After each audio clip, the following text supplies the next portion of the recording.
윤석열 정부의 첫 국정감사가 종반으로 향하고 있습니다. 카카오 먹통 사태가 발생하면서 이제 화살은 카카오로 향하고 있는데요. 여기에 여전히 감사원의 서해 피격 사건 감사와 민주당 이재명 대표에 대한 검찰 수사 등 각종 뇌관이 도사리고 있습니다. 여러 가지 정치권 이슈들 짚어보겠습니다. 김영준 명지대 특임교수, 최창렬 용인대 특임교수와 함께합니다. 어서 오시죠. 네, 안녕하세요. 네, 일단 주말 사이 가장 큰 뉴스였던 카카오 사태부터 좀 다뤄보도록 하겠습니다. 데이터 센터 화재로 인해서 서비스망 자체가 그냥 마비가 된 건데 사실 카카오는 이원화된 시스템을 갖추고 있다고 밝혔거든요. 그럼에도 이렇게까지 좀 전 국민이 불편을 겪게 된 이유는 뭐라고 봐야 될까요? 두 가지죠. 하나는 이제 이원화했다 하더라도 어느 지역으로 이원화를 했느냐에 따라 달라지는 네. 거죠. 네이버 같은 경우는 이제 강원도에 데이터 센터를 운영을 하고 여러 군데로 운영 센터를 만들었기 때문에 가능한 건데 네. 집중해서 온 문제가 아닌가라는 생각이 좀 들고요. 두 번째는 어느 조직 또 어느 그 상황에서도 이 컨틴전시 플랜을 만드는 거거든요. 그러니까 긴급한 상황이 왔을 때 이것을 어떻게 대처하느냐. 이거는 네. 평소에 상당한 준비를 해야 돼요. 예를 들어 구글 같은 경우에는 2년마다 한 번씩 그러한 부분들, 아주 재난 상황이 왔을 때 어떻게 할 것이냐를 실전적으로 한다고 하고 있거든요. 그런데 지금 황당한 거는 뭐냐면 카카오가 10년 전에도 4시간 동안 먹통이 된 적이 있었거든요. 네. 그러면 10년이라는 세월을 흐를 동안에 이 부분에 대해서 전혀 준비하지 않고 사후 확정만 했지 책임지는 행동을 전혀 보여주지 못했다는 데 대해서 저는 비판을 받을 수밖에 없다고 좀 보고요. 그래서 결국 이제 이 국회 차원에서 네. 또 다른 이러한 먹통, 왜냐하면은 지금 카카오나 네이버를 통해서 정부의 민원 포함해서 여러 가지를 같이 병행해서 서비스가 지금 연동되고 있기 때문에 이거는 단순한 카카오톡, 네이버의 개인의 문제, 개인 사업의 문제만이 아니에요. 정부와도 연관이 있는 부분이기 때문에 지금 조금 전에 뉴스를 보면은 이제 국회 차원에서 여러 가지 입법 네. 상황을 점검을 하고 있다고 하니까 이번 계기를 통해서 확실하게 이런 국가기관 산업으로 데이터 센터를 간주할 정도로 우리가 좀 심각성을 가져야 되지 않나 생각을 좀 합니다. 네, 그러니까 이 화재가 났던 같은 건물에 네이버나 IBM 클라우드 등 다른 기업들도 있었지만 이들에 비해서도 상대적으로 좀 복구가 늦었던 부분에 있어서 사전 대비가 좀 부족했다는 점 지적해 주셨는데요. 백업 같은 것들이 아무래도 덜 돼 있던 것 같아요. 네. 네이버와의 차이점인 것 같고 지금 김 교수님이 잘 설명하신 것처럼 카카오톡이 워낙 이제 독점 상태였어요. 사실상 카톡을 안 한 사람이 거의 없잖아요. 거의 80~90% 이상 하고 뭐 카톡뿐만이 아니라 요새는 택시 호출도 카톡으로 하고 카카오로 하고 뭐 이제 현금 지불도 카카오페이로 하고 네. 그러다 보니까 이 카카오라는 게 우리 생활에 너무 깊숙이 들어와 있는 것 같아요. 사실 카카오페이나 뭐 카카오 택시 없을 때도 다 되긴 됐었는데 이제 생활의 구조가 그런 쪽으로 맞춰져 가는 거란 말이에요. 그러다 보니까 지금 이러한 상황이 발생하는 건데 우선 첫째로 이 플랫폼 사회로 이미 진입을 했기 때문에 이걸 부인할 수는 없습니다. 그러나 이제 지나치게 여기 의존하는 것 이것도 이제 구조적으로 좀 돌아볼 필요가 있다고 보고 첫째 이건 뭐 굉장히 그랜드한 문제고 네. 두 번째로는 이런 사업가들 이런 개인 사업가들이지만 사실 우리 공적 영역에 깊숙이 침투돼 있는 거란 말이에요. 국가 기관망에도 연결돼 있는 것이고 또 우리 생활 우리 국민들의 생활 하나하나를 거의 점령하다시피 한 상태라서 이걸 개인 사업 개인 기업에게 온전하게 맡기는 게 맞는 것인가에 대한 전 검토가 필요한 것 같아요.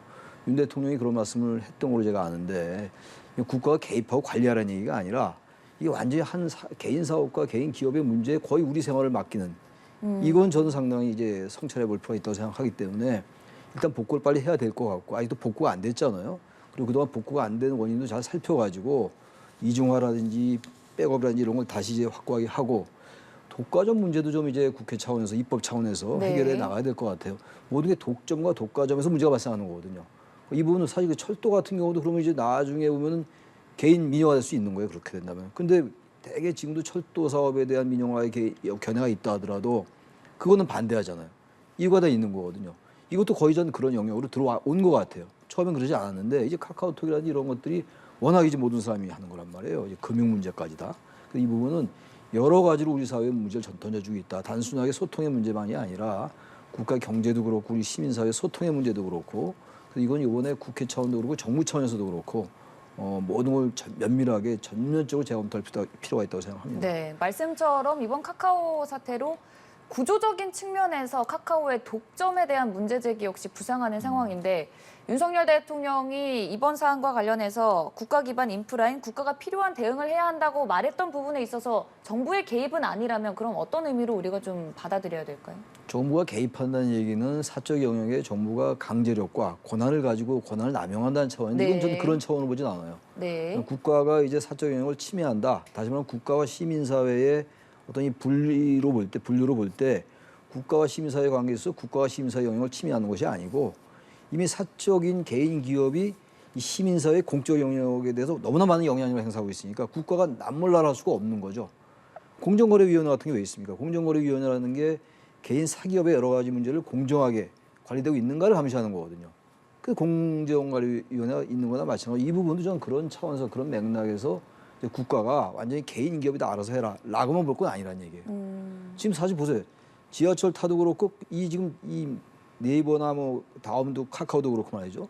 얼마나 많은 사람들이 여기에 지금 거의 매몰되다시피 하고 있단 말이에요. 그래서 이 문제는 저는 사회 심리학적으로도 그렇고 정치적으로도 그렇고 여러 가지 문제를 우리에게 새롭게 제기하는 문제가 아닌가. 그래서 윤 대통령의 그런 말씀 좀 일리가 있는 말씀이라고 생각해요. 네, 같은 생각이신지요? 실제로 보면은 미국에 그 유명한 사례가 있는데요. AT&T라고 하는 그 회사가 있어요. 네. 과거에는 뭐 이 무선전화 이전에 유선전화에서는 완전히 독과점 체제죠. 미국은 정부가 AT&T를 상대로 해서 소송을 걸었어요. 아, 네. 독과점이다. 그래서 결국은 그 AT&T가 수없이 많은 조그만 거로 다 이렇게 분열된 거 됐거든요. 저는 이번 사태는 크게 세 가지 면에서 굉장히 중요한 함의를 갖고 있는데 지금 첫 번째 얘기하는 독과점에 대한 문제를 네. 어떻게 우리가 해결할 것이냐라는 문제가 있고요. 두 번째는 국가 재난시설과 개인의 시설을 어떻게 병존을 할 것이냐에 대한 문제에 대해서 심각하게 우리가 고민을 좀 해볼 필요가 있다. 그 세 번째는 이제 정부의 역할이죠. 그 지금 대통령은 뭐라고 얘기했냐면은 모든 것을 시장에 맡기고 그 민간 주도의 시장 경제를 세운다는 게 윤석열 정부의 핵심 국정 기조예요. 그러나 전제가 있죠. 시장이 왜곡되거나 시장이 실패할 경우에는 그는 기조의 문제가 아니라 반드시 정부가 개입을 해서 이 문제를 풀어나가지 않으면 안 되기 때문에 지금 얘기하셨던 독과점, 그다음에 예를 들어 공존에 대한 문제, 그리고 정부의 역할 이런 세 가지 문제를 가지고 심도 있게 얘기를 하려면 뭐 조금이나 얘기를 하실지는 모르겠지만 얘는 국정감사의 문제가 아니다. 네. 그러니까 국정조사를 통해 가지고 지금 우리가 뭐가 문제고 어떠한 독과점 문제가 있고 정부 재난시설이 어떻게 관리되고 있느냐 이 모든 것을 전반적으로 우리가 한번 점검을 하기 위해서는 국정감사가 끝나자마자 바로 국정조사를 통해서 국정조사가요 징벌을 하는 게 아니에요. 미국은 인베스티게이션 히어링이라고 해가지고 조사청문회를 아주 자주 합니다. 그 이유는 뭐냐면 입법이 필요한 부분은 입법을 하고 또 다른 문제가 발생되는 것을 막기 위해서 조사청문회를 하는 거예요. 그런 면에서 봤을 때 우리가 이걸 그냥 또 뭐 국정감사 좀 지나고 나서 그냥 위야무야 넘어가서는 안 된다. 이거는 너무나 엄청난 일이기 때문에 꼭 국정조사를 통해서 우리가 무엇이 필요한지를 한층 더 입법할 수 있는 그런 여러 가지를 좀 토의하고 논의하는 그러한 장이 열려야 되는 것이 바로 국회의 역할이라고 저는 봅니다. 네. 조금 전 들어온 소식에 따르면 말씀처럼 이번 사태와 관련해서 카카오 김범수 의장, SK 최태원 회장, 그리고 네이버 이혜진 글로벌 투자 책임자 등 관련 인물들이 오는 24일에 과방위의 국감의 증인으로 나오게 되는데 앞서서 국정감사에 이어서 국정조사까지 좀 대대적인 이 조사를 해야 된다는 말씀을 교수님께서 해주셨는데 같은 생각이시죠? 국정조사를 뭐 하고 안 하고는 뭐 그게 본질적인 문제는 아닌 것 같고 네. 할 수 있다고 생각합니다. 네. 엄청나게 중요한 문제니까 하는데 또 이 문제를 가지고 또 여야가 또 쟁토를 하면 안 될 것 같고 이건 뭐 여야의 문제가 없는 것이니까 단지 정부 차원의 이 대책위원회 같은 게 좀 필요할 것 같아요. 정부 부처가 여러 부처가 관련돼 있는 거거든요. 정보통신위원회도 관련돼 있는, 방송통신위원회도 관련돼 있고, 과학기술부도 관련돼 있고 여러 가지 부처가 관련돼 있기 때문에 이거는 정부 차원의 합동 무슨 부처 같은 걸 만들어서 이게 어떤 영향을 끼쳐왔으며 이게 왜 이런 문제가 생겼으며 향후 어떤 문제가 발생할 수 있는 것인가 예상하고 거기에 대한 대책을 종합적으로 마련할 필요가 있을 것 같아요. 국정조사를 하게 되면 하고 뭐 그런 건데 거기서 나온 여러 가지 사안들을 가지고 정부 차원에서 기업과 같이 공존해가지고 이 문제를 같이 들여다봐야 될 것 같아요. 보통 심각한 문제가 아니에요. 이 문제가 이제 보통 이게 모든 사회가 온라인으로 돼 있잖아요. 지금 이 안보 문제도 그렇고 이건 사실은 일반 시민사회의 소통에 관련된 문제만이 아니라 조금 더 나아가면 국가 안보에도 직결될 수 있는 문제예요. 이건 국가가 뭐 개입하는 얘기가 아니라 개입이라는 단어보다는 국가가 같이 이 부분을 시민사회, 시민 기업들과 개인 사기업들과 같이 들여다봐야 되는 거죠. 네. 국가가 완전히 방치할 수 도저히 없는 거죠, 이거는. 왜냐하면 사적인 영역으로 그치는 게 아니란 말이에요, 이 부분이. 공적 영역으로 깊숙이 개입되어 있기 때문에 국가가 이번에 정부 차원의 범 합동 대책 무슨 팀이 됐건 뭐 TF가 됐건 이름이 무엇이 됐든 간에 그게 반드시 필요하다고 생각합니다. 결국 정부 차원의 대응이든 근본적인 좀 구조적 해법이 필요하다는 점을 두 분 모두 시사해 주셨는데 사실 그러기 위해서는 어찌됐든 사기업인 카카오 측에서의 결단이 필요할 텐데 24일에 김범수 의장이 좀 증인으로 출석을 해서 어떤 좀 책임 있는 자세를 보일까요? 보이겠죠. 예를 네. 들어서 뭐 어떻게 하겠다는 향후 방향성에 대해서 책임 있는 그러한 답변을 저는 할 거라고 보고 네. 거기서 끝나서는 안 된다는 거죠. 지금 뭐 최 교수님은 뭐 정부 차원의 위원회 구성 그 부분도 있지만 이거는 그렇게 소극적으로 할 상황이 아니에요. 이건 엄청난 사건입니다. 엄밀하게 따지면 국가가 재난을 당할 수도 있는 그런 상황이라고 한다면 미국 같은 경우는 정부가 법원 제출권이 없어요. 오로지 의회에게만 있기 때문에 네. 이것은 지금 단순하게 어떠한 그 나름대로 복구하고 하는 것이 아니라 입법이 필요한 부분들이 굉장히 저는 많다고 봐요. 그래야 촘촘하게 입법화 시켜서 다시는 이런 일이 벌어지지 않도록 민간인들이 그 법에 따라서 잘 움직이려고 한다면 정부하고 결국 국회하고 같이 함께 이 문제를 풀어나가야 된다. 그래야지만이 입법화도 빨라질 뿐만 아니라 자 보십시오. 정부 차원에서 이루어지고 한참 시간이 걸린 다음에 그게 다시 또 국회로 넘어와서 입법화 과정을 거쳐야 되고 이렇게 지금 한가한 상황이 아니에요. 굉장히 시급한 상황이기 때문에 정부 차원만이 아니라 저는 국회가 오히려 제가 이 주장하는 이유는 뭐냐면 이제 닮아 좀 싸우지 좀 말고 국회가 이런 국가적 사안에 대해서는 여야 지금도 보면은 같은 한 목소리를 내고 있잖아요. 이 부분에 대해서. 이게 얼마나 민생이 중요하고 국가 차원에서 국회의 존재 이유가 뭐냐를 보여주기 위한 차원에서라도 여야가 함께 이 부분에 대한 초당적으로 이 부분에 대한 해결책을 찾고 입법화를 한다는 의미에서 저는 반드시 국정조사를 통해서 이 문제를 좀 해결했으면 좋겠다는 것이 제 개인적 생각입니다. 네, 국감 끝나고 국정조사까지 좀 공격적인 해법이 필요하다는 네. 말씀을 교수님께서는 계속 해주고 계신데 그럼 어떤 차원의 좀 구체적인 입법이 필요하다고 보시나요? 많죠. 지금 예를 들어서요. 지금 국가 재난과 관련돼서 지금 정부는 뭐냐면 재난관리 시설도 네. 재난관리 시설에다가 각 기업이 갖고 있는 데이터 센터도 재난관리 시설로 지정하겠다. 이런 것들이 실제로 보면은 기업의 모든 걸 맡길 수는 없다는 부분, 물론 이 부분에 대한 여러 가지 이제 입법화 과정 속에서 논란이 있을 수 있겠으나 이런 문제하고요. 두 번째는 이 독과점 문제를 그럼 어떻게 풀 거냐는 거죠. 독과점 얘기 다 알고 있어요. 카톡에 의해서 카카오에서 모든 것이 지배된다고 한다면 이거를 어떻게 분산화시킬 수 있고 이것이 정부가 아주 굉장히 뭐 개입을 해가지고 일방적으로 하는 것이 아니라 어떻게 하면은 정말 납득할 수 있게끔 이 독과점을 막을 것인가. 국회 차원의 논의가 있었어야 되는 거죠. 그런 의미에서 정부가 하는 것보다는 저 국회가 하는 게 훨씬 더 효율적이지 않을까라는 생각을 좀 하게 됩니다. 네. 저는 이 사안을 보면서 꼭 이것과 직접적인 관련되는 건 아닌데 네. 그 이제 포털에서 그 뉴스 이제 편집하는 거 있잖아요. 그 얘기도 많이 나왔었어요. 근데 그런 부분도 이번에 좀 같이 좀 들여다봤으면 좋겠어요. 그거 많이 나오는데 안 고쳐지는 것 같더라고요. 그리고 이제 네이버나 이제 포털들이 그걸 이제 그런 비판 때문에 형태를 바꾸긴 바꾸는데 여전히 별로 본질적으로 안 바뀌거든요. 따라서 이 부분은 뭐 국회에서 입법하는 건 당연한 것이고 네. 정부와 이제 국회가 같이 협력하는 건 당연한 얘기고 어쨌든 이 지금 이 포털 업체들이 우리 사회에 굉장한 어떤 거대 공룡화됐어요 지금. 이 부분에 대한 문제의식이 반드시 필요하고 뉴스 문제도 이번에 다시 한번 들여다봤으면 좋겠다는 생각이 들고 입법 문제 같은 경우도 배상 문제. 기업이 어디까지 배상할 것이냐 문제. 아마 이게 큰 문제가 될 거예요 아마. 이번에 큰 피해를 봤으니까. 그럼 기업이 이걸 어느 정도까지 어느 수준까지 배상할 것인가 이런 게 아주 법률적으로 잘 미비돼 있을 거예요. 그 주장에 따라서 많이 다를 것이기 때문에 그런 부분들도 정확히 해둘 필요가 있고 그러니까 기업의 책임 같은 거 이런 것들을 법으로 독과점과 관련된 법이겠죠.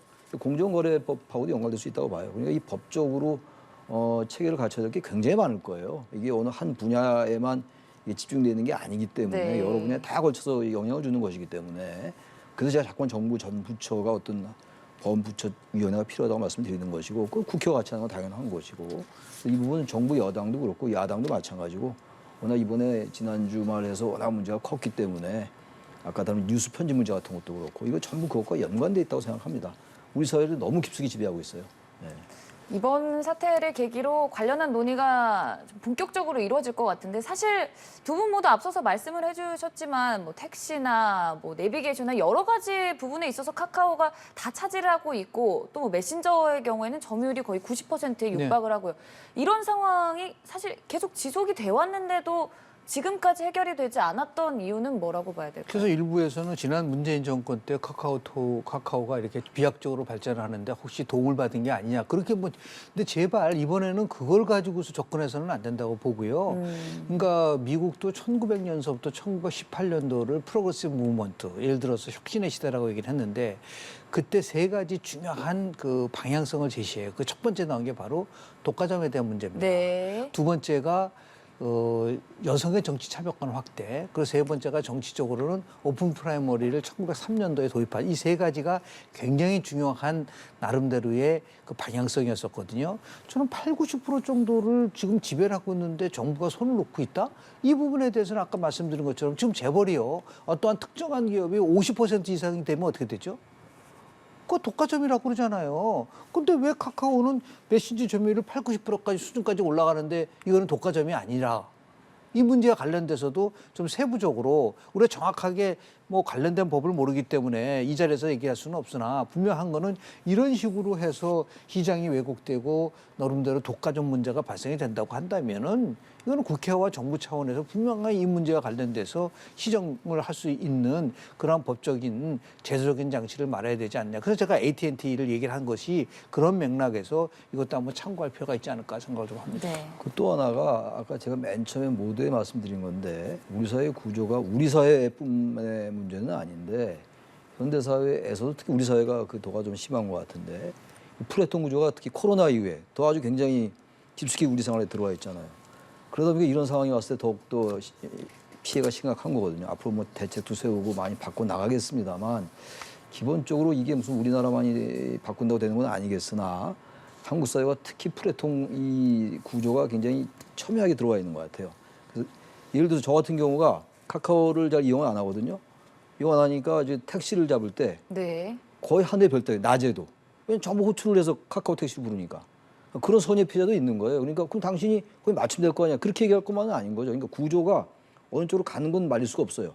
사회 진정 이제 그 속도가 방향의 글로 가는 건 할 수 없는데 그렇지 않은 사람들도 여기 피해 보면 안 되는 거거든요. 그래서 이런 부분들을 같이 좀 이 플랫폼 구조라는 게 우리 사회가 이 초 플랫폼 구조에 지금 너무 노출이 많이 돼 있는 거 아닌가라는 좀 다른 차원의 문제도 같이 좀 전 검토를 해야 되지 않을까라는 생각을 계속 말씀드리는 겁니다. 예. 네, 참 근본적인 개선이 필요하다는 점 다시금 짚어주면서 이 부분이 또 국정감사에서 뜨거운 논쟁이 될 것 같아 보이고요.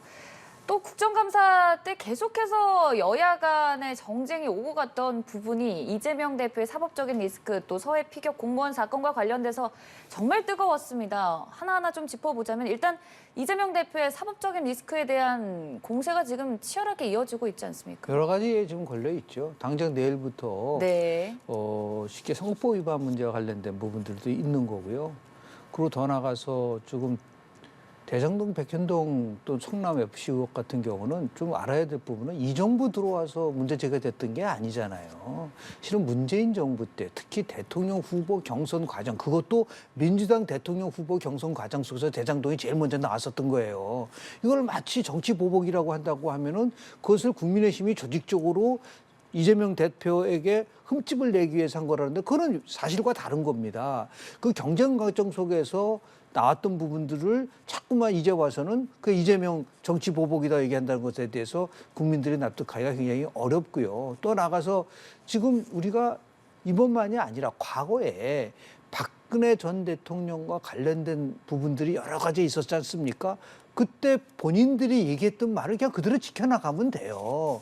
예를 들어서 지금 문재인 대통령도 그렇고 이재명 지금 당대표도 그렇고 박근혜 전 대통령에 대해서 국정농단이라고 하면서 취하셨던 거 사법적인 조치를 밟으라고 얘기를 했잖아요. 그럼 거기에 따라서 해야지.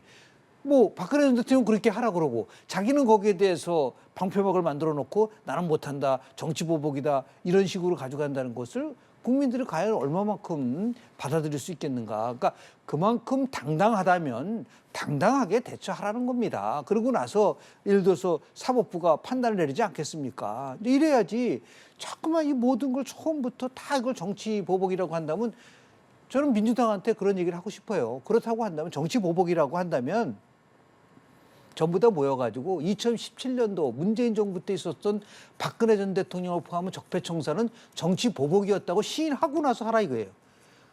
아니 박근혜 전 대통령 적폐청산은 전부 다 그런 온당한 거고 그럼 그 정치 보복 아니었나요?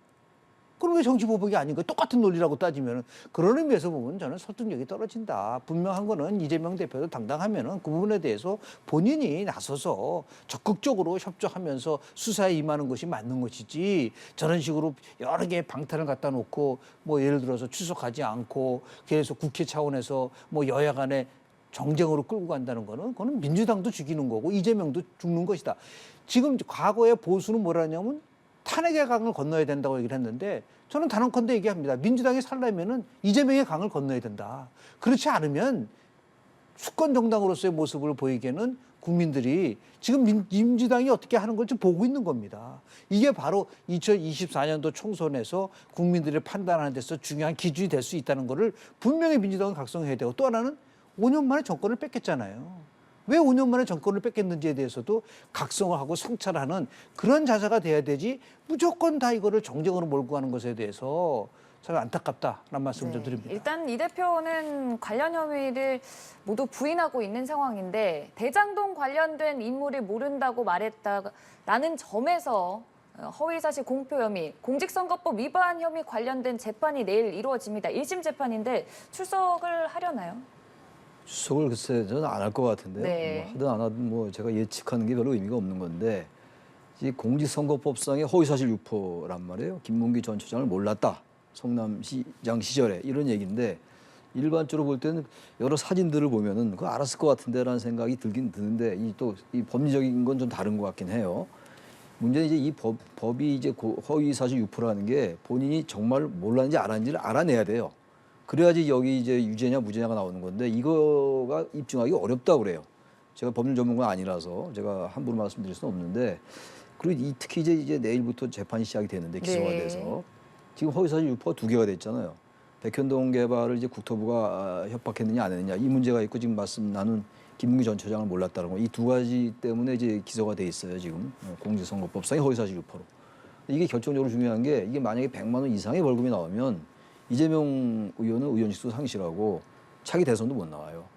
게다가 민주당이 선거 비용이 들어왔던 것도 많이 내놔야 되고 이런 문제라서 이게 보통 심각한 문제가 아닌데 이게 지금 여야 간에 지금 완전히 이 문제는 지금 뭐 양보할 수 없는 문제가 됐어요. 근데 사실 이건 양보하고 안 하고의 문제가 아니라 이건 법률적인 문제거든요. 우리가 항상 정치의 사법화를 우려합니다만 이런 문제야말로 사법적으로 규명 안 할 도리가 없는 거잖아요. 문제가 불거진 것이고 또 이게 지난 대선 때부터 나왔던 얘기고 그래서 이게 빨리 이제 실체적 진실이 규명이 되긴 돼야 되는데 문제는 이게 재판이 길어질 것 같아요. 네. 지난번에 2년 전에 왜 이재명 도시사 때 그 형 강제 입원 사건 무죄 나왔잖아요. 근데 그것도 얼마나 오래 걸렸어요. 거의 2년 걸렸다고요.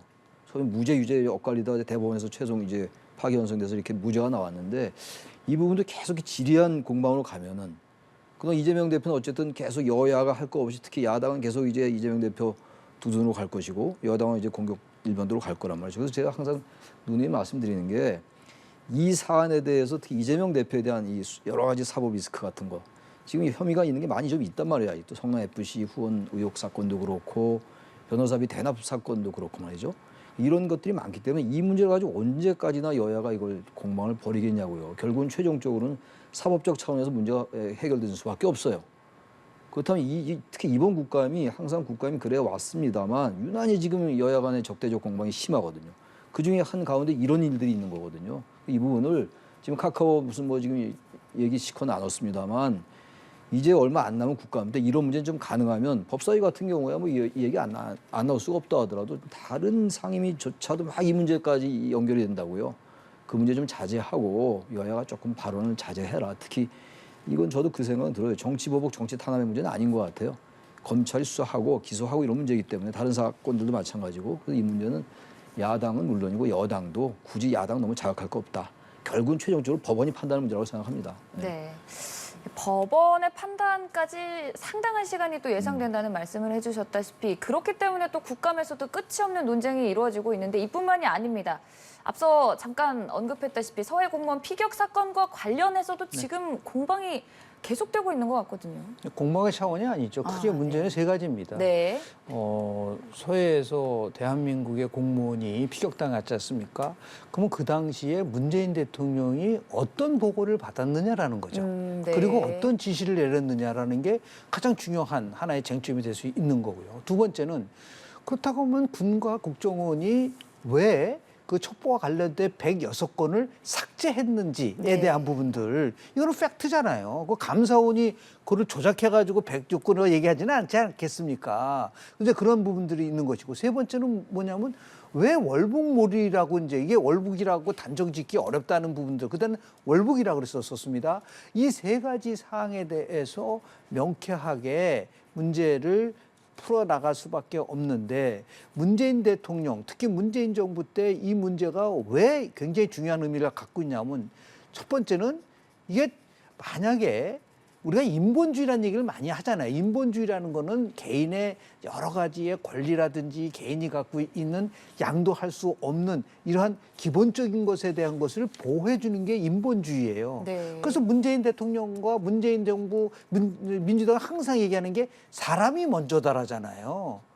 그런데 그게 아니고 공무원이 피살당할 수 있는 상황 속에서 그것을 만약에 어떠한 목적을 위해서 인간의 생명을 수단으로 썼다고 한다는 거는 그건 반인권적 범죄 행위죠. 이런 문제이기 때문에 이거는 분명하고 명쾌하게 규명을 해야 된다. 단순한 이게 무슨 뭐 피살 사건이야 그 문제가 아니에요. 대한민국 정부의 정체성, 전 정부의 정체성과 관련된 문제이기 때문에 굉장한 심각성이 있는 것이고 이 부분에 대해서는 지금 문재인 대통령이 그랬어요. 지금 민주당은 뭐라 그러죠?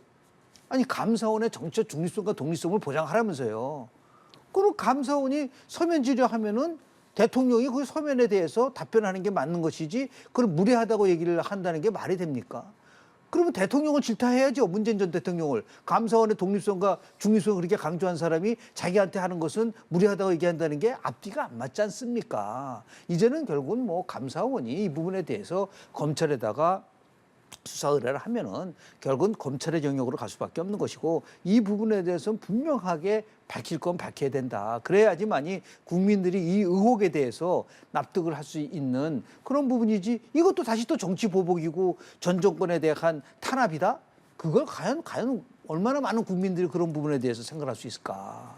저는 그렇습니다. 그래서 여러 가지가 지금 걸려 있는데요. 좀 당당하게 좀 대처를 했으면 좋겠다라는 말씀 좀 드립니다. 말씀처럼 감사원의 서해 피격 공무원 사건 중간 수사 결과 발표 이후 월북으로 속단한 점 그리고 첩보를 삭제한 점 등에 대한 비판이 거세지고 있는데 여기서 더 나아가서 국민의힘은 지금 실종됐다고 보고를 받은 이후 사망까지의 문재인 전 대통령에 대한 3시간, 이 시간이 어떻게 됐냐에 대한 부분 좀 강하게 주장을 하고 있는 상황이거든요. 그래서 이제 검찰 수사에서 이제 그 부분을 어떻게 이제 대처할지 모르겠어요. 네. 문재인 전 대통령에게 바로 그 부분에 관련돼 가지고 서면 질의를 할지 아마 저는 할 것 같아요. 아, 네. 감사원이 이제 서면 질의 조사서를 보냈는데 그 답변을 안 했습니다만 네.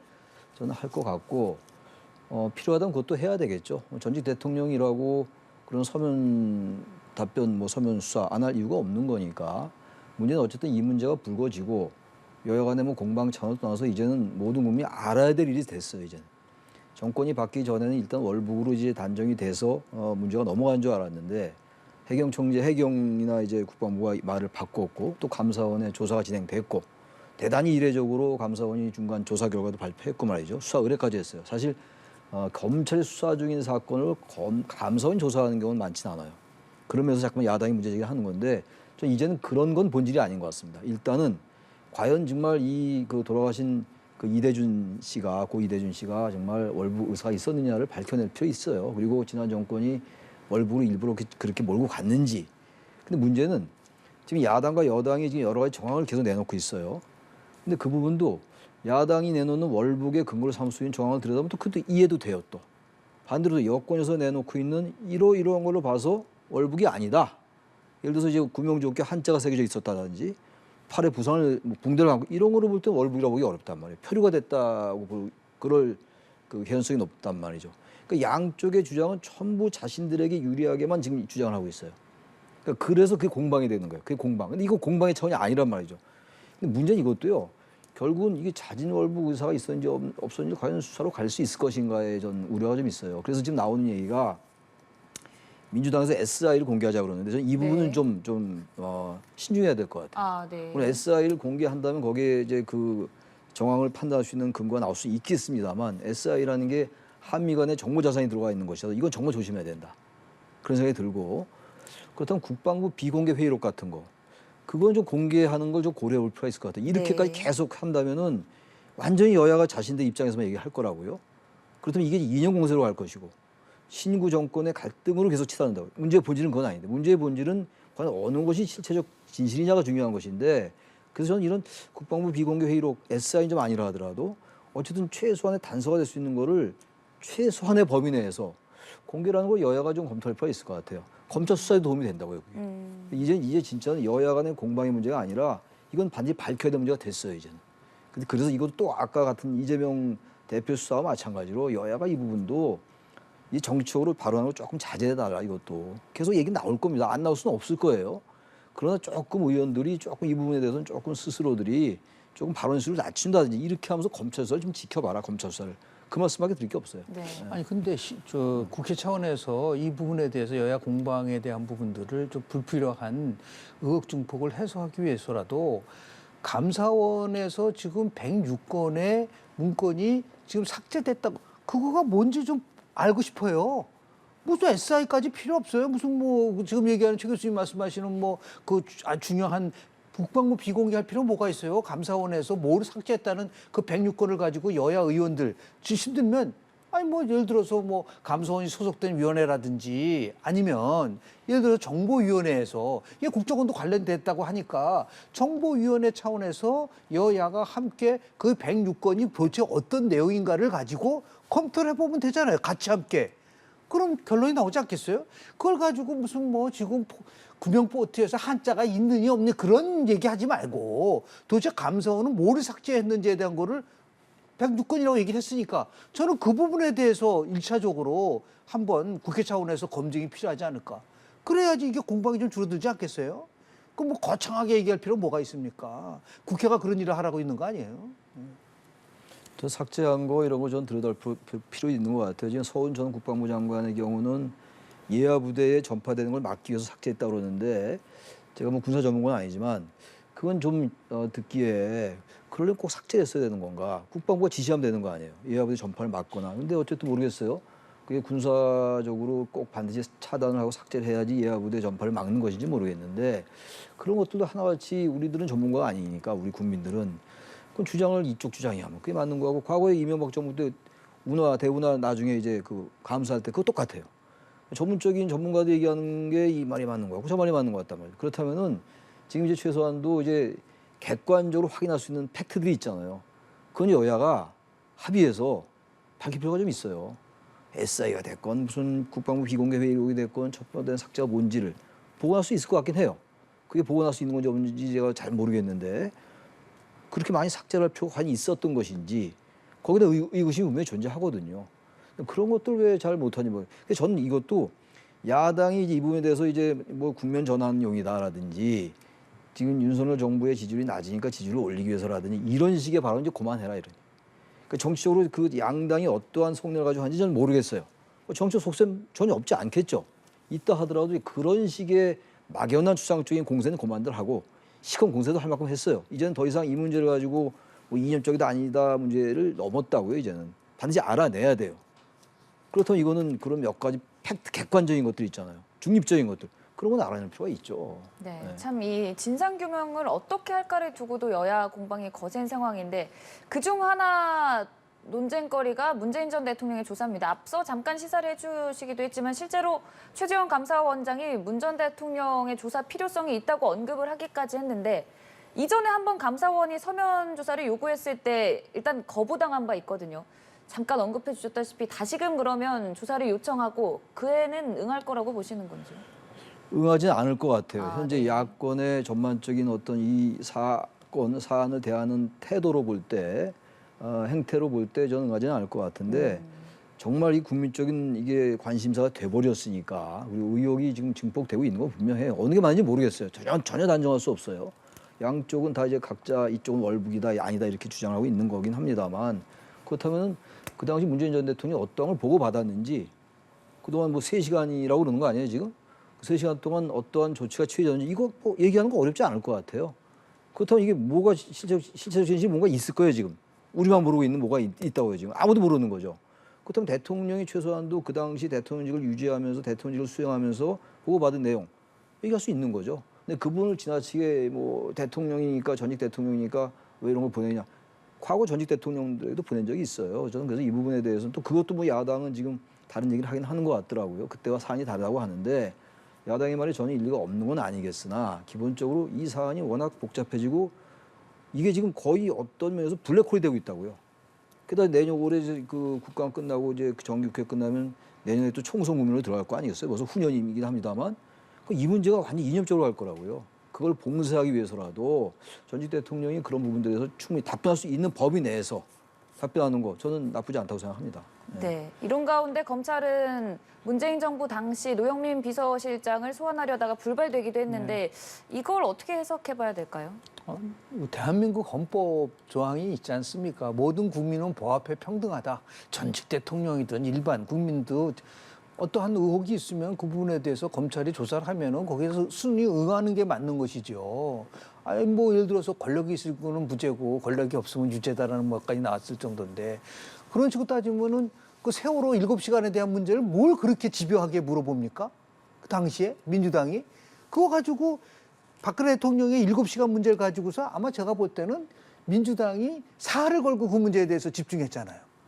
근데 지금은 왜 그 3시간에 대해서 이 문제와 관련돼서 특히 지금 노영민 비서실장과 관련돼서 이거를 자진 월북에 대한 의향이 없는데도 불구하고 그냥 그 부분도 굉장히 중요한 또 인권에 관련된 문제란 말이에요. 이 부분에 대해서는 예의 없다. 그리고 정확하게 이제 검찰에 대해서 조사를 하고 검찰이 예를 들어 기소를 하고 나서 판단은 누가 합니까? 저희들이 못하는 거죠. 정치인권이 어떻게 그 판단을 해요?